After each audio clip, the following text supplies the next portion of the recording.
ప్రభుత్వం ఇవాళ మనం ఇక్కడ ఉన్నాం. మీ తరపున ఇక్కడ నుంచి మీరు డిమాండ్ చేస్తారా ఖచ్చితంగా మాకు కావాలి?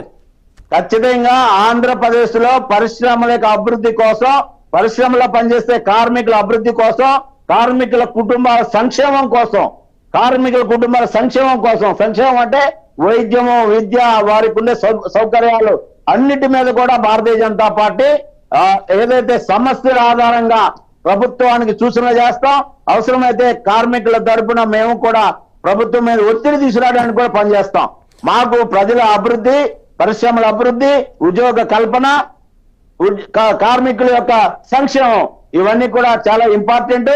ఆంధ్రప్రదేశ్ లో మేము వీటన్నిటికి కూడా అందుబాటులో ఉంటాము. ఎవరో చెబితే చేసేటటువంటి వ్యవస్థలో లేము ఇవాళ. యాజమాన్యం పైన ఏమైనా చర్యలు తీసుకునే అవకాశాలు కనిపిస్తున్నాయి? నిజంగా తప్పు జరిగి ఉంటే యాజమాన్యమే కాదు, పెద్ద పెద్ద బడా వ్యక్తులు ఇన్వాల్వ్మెంట్ ఉంటే వాళ్ళ మీద,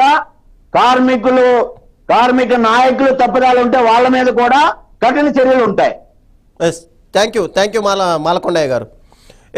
విశాఖ ఉక్కు ఆంధ్రుల హక్కు అని గత